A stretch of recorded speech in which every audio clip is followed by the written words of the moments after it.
जय माता दी। जय मां कामाख्या। जय श्री महाकाल महाराज। ऐसा कहा जाता है, शास्त्र सम्मत बात है, रहस्यमय ज्ञान है कि मनुष्य को कई बार धन की कमी होने लगती है। कई बार जवानी में वो बूढ़ा जैसा दिखने लगता है और बूढ़ा हो जाता है। जवानी में भोग विलास नहीं कर सकता। जवानी में वह विवाह नहीं कर सकता क्योंकि उसका सामान काम नहीं करता, शरीर काम नहीं करता है।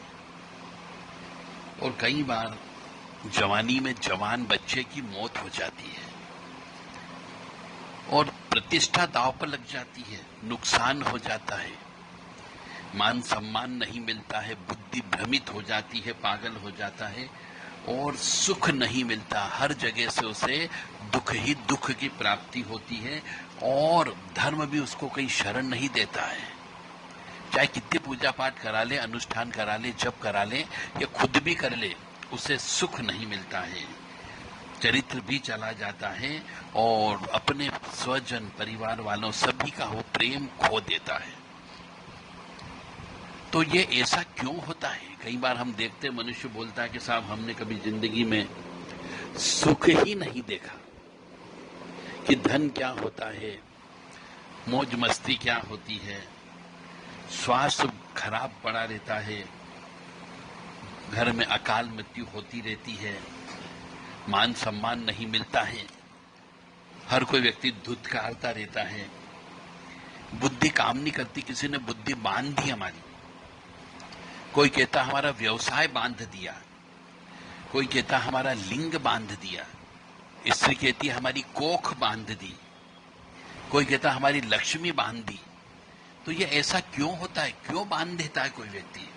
इस पर आज हम एक रहस्यमय ज्ञान पर चर्चा करेंगे। मां भगवती जगत जननी आप सबको सुखी रखे, स्वस्थ रखे, प्रसन्न रखे, यश दे, कीर्ति दे और मान सम्मान दे।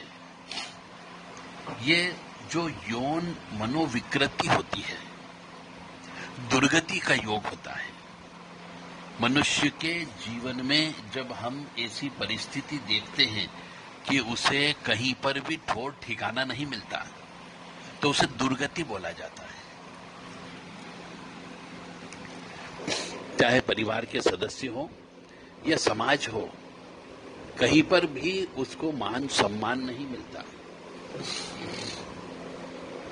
तो ऐसा इसलिए होता है कि पूर्व जन्म में वह पाप कर्म करके आया हुआ होता है। अब वो कहता है कि मैंने कैसे कौन से पाप कर्म किए, तो हम आपको ये बता सकते हैं कि आपने पिछले जन्म में कौन से पाप कर्म किए थे जिसकी वजह से आपको मनोविकृति हो गई ना, मानसिक पागलपन हो गया। हर किसी से झगड़ा कर लेना, याददाश्त कमजोर हो जाना, ये दुर्गति कहलाती है। और दुर्गति का मतलब हो गया, कई बार ऐसी भी दुर्गति होती है कि मरने के बाद भी दुर्गति होती साली, यानी कि जो शव होता है उस शव को कुत्ते नोच नोच करके खाते हैं, चील गिद्ध नोच नोच करके खाते हैं, उसका कोई अंतिम संस्कार करने वाला भी नहीं होता है। इतनी भारी दुर्गति सिर्फ महापापी मनुष्य की ही होती है। अब इसका संबंध सीधा सीधा हमारे पिछले जन्म के कर्म से होता है और हमारी मनोविकृति यानी यौन मनोविकृति कह लीजिए या काम मनोविकृति का शिकार होना पड़ता है। यानी ऐसे मनुष्य बहुत काम पिपासु होते हैं, पिछले जन्म में बहुत ज्यादा व्यभिचार किए हुए होते हैं, हर किसी स्त्री के साथ वो सेक्स कर लेते हैं और इस जन्म में भी यदि करते हो तो रुक जाओ, नहीं तो तुम्हारी जिंदगी में तुम्हारी शव को चलाने वाले कोई पैदा भी नहीं होगा और हो गया तो वो आ नहीं पाएगा। जैसे कि हमारे शास्त्र कहते हैं कि गुरु पत्नी के साथ व्यभिचार करना, गुरु माता के साथ व्यभिचार करना, अपनी बहन के साथ व्यभिचार करना, साध्वी जो भी होती है, चाहे हिंदू की हो, जैन धर्म की हो, किसी भी धर्म की हो, साध्वी जो परिवार को त्याग करके भगवान के नाम स्मरण में रमण करने लग जाती है, उसे साध्वी कहते हैं। तो साध्वी के साथ यदि आप बलात्कार कर लेते हो, अत्याचार कर लेते हो, यौनाचार कर लेते हो, या मित्र की पत्नी के साथ व्यभिचार कर लेते हो, उसका यौन शोषण कर लेते हो, और कोई आदरणीय महिला है, रिश्तेदार है, उसी के साथ में यदि आप यौनाचार करते हो तो, और ऐसा भी कहा गया है कि किसी नीच जाति की स्त्री, नीच जाति की लड़की, कोई कोड़ी स्त्री, या संक्रमण रोग या मासिक धर्म वाली स्त्री, या दूसरे धर्म की स्त्री, इनके साथ में जो मनुष्य यौनाचार करता हो, व्यभिचार करता हो, बलात्कार करता हो, सेक्स संबंध बनाता हो, तो मान करके चलो कि ऐसे व्यक्ति को निश्चित तौर से कोई नहीं बचा सकता और उसकी दुर्गति अवश्य होती है। और यही सब मामले स्त्री पर भी लागू होते हैं। तो ऐसे में धन की कमी होने लगती है, धीरे धीरे कंगाल हो जाता है, दरिद्री हो जाता है, और यौवन अवस्था ऐसे ही बर्बाद हो जाती है। कई तरीके की बीमारियां लग जाती है, लाइलाज बीमारियां लग जाती है, और व्यक्ति तड़प तड़प करके गोली दवाई लेकर के कीड़े मकोड़े जैसा मर जाता है। हम कई बार देखते हैं व्यक्ति बहुत जल्दी मर जाता है, जवानी में मर जाता है, 40 साल की उम्र में मर जाता है, 35 साल की उम्र में मर जाता है, आयु कम हो जाती है। तो आयु कम भी सिर्फ इसी वजह से होती है, ये अप्राकृतिक मैथुन करने की वजह से, या फिर काम की मनोविकृति की वजह से होती है। तो हमारे शास्त्र में इसको दुर्गति का योग कहा गया है। यानी किसी व्यक्ति को यदि धन की कमी होने लग जाए, यौवन की कमी होने लग जाए, स्वास्थ्य में कमी होने लग जाए, आयु में कमी होने लग जाए, प्रतिष्ठा दांव पर लग जाए, बुद्धि कम हो जाए, सम्मान कम हो जाए, सुख कम हो जाए, और चरित्र उसका खराब हो जाए, और हर कोई व्यक्ति उसको दुत्कारने लग जाए, तो समझ जाओ उसकी दुर्गति का समय आ गया है। अब उसको कोई भी नहीं बचा सकता, न कोई अनुष्ठान और न कोई पूजा पाठ, न कोई ईश्वर, क्योंकि उसको उस पाप कर्मों का जो फल है वो भोग करने का समय आ गया। उसे पाप कर्मों का फल भोगना ही भोगना पड़ेगा, कोई नहीं रोक सकता। और दुर्गति योग जब होती है तो इसको भी जन्म पत्रिका से देखा जा सकता है। यदि किसी मनुष्य के 4 ग्रह नीच के बैठ जाएं, या 4 ग्रह नीच के हो और साथ में 1-2 ग्रह खराब अवस्था में बैठ जाए, तो समझ जाओ दुर्गति वाला मनुष्य। ऐसे मनुष्य से विवाह नहीं करना चाहिए, अन्यथा जिंदगी बर्बाद हो जाती है। तो यदि आपके परिवार में किसी की दुर्गति हो रही हो, या आपके यहाँ कोई बच्चा पैदा हुआ, हो सकता है आगे भविष्य में उसकी दुर्गति हो, तो आप जन्म पत्रिका चेक करवा सकते हैं।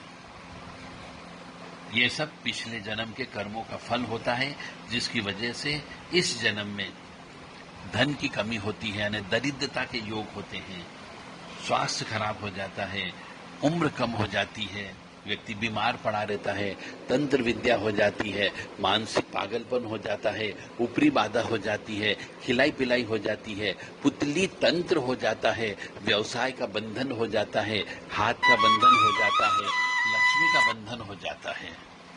तो यह सब पिछले जन्म के पाप कर्मों की वजह से होता है।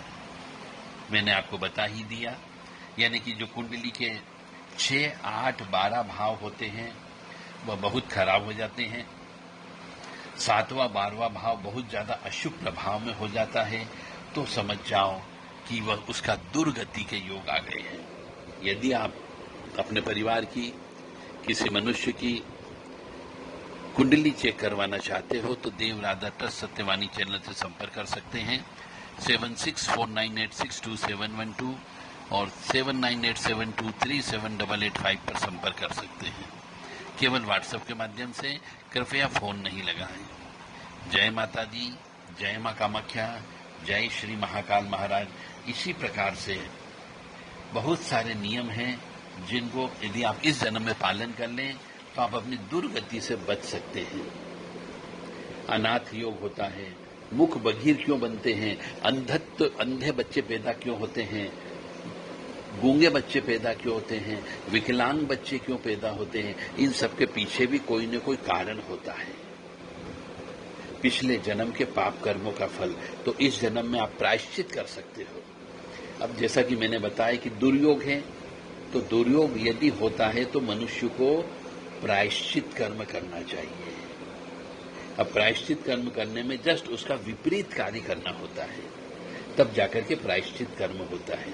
ऐसी बात नहीं कि पापों का नाश नहीं होता है, पापों का नाश अवश्य होगा, परंतु आपके मन में ये भावना होना चाहिए कि हाँ मैंने पाप कर्म किए, इस वजह से आज मैं दरिद्री हूँ, हाँ मैंने पाप कर्म किए इसलिए आज मुझे तरह तरह की बीमारियां लग गई है, हाँ मैं पापी हूँ इसलिए मेरे पास धन नहीं है, मेरे पास प्रतिष्ठा नहीं है, मेरे पास मान सम्मान नहीं है और मेरे पास प्रेम नहीं है। हर कोई व्यक्ति मेरे को धुतकार रहा है, पत्नी ने भी छोड़ दिया, बच्चे भी गाली देते हैं और परिवार के सदस्यों ने तो मुझे अपने समाज से, अपने गोत्र से मक्खी की तरह निकाल करके फेंक दिया। तो ऐसा मनुष्य जब तक नहीं सोचेगा और सोचने के बाद पाप कर्म करने का मन में संकल्प नहीं लेगा, तब तक उसको ये दुर्योग नहीं छोड़ने वाला है। जय माता दी, जय मां कामाख्या, जय श्री महाकाल महाराज।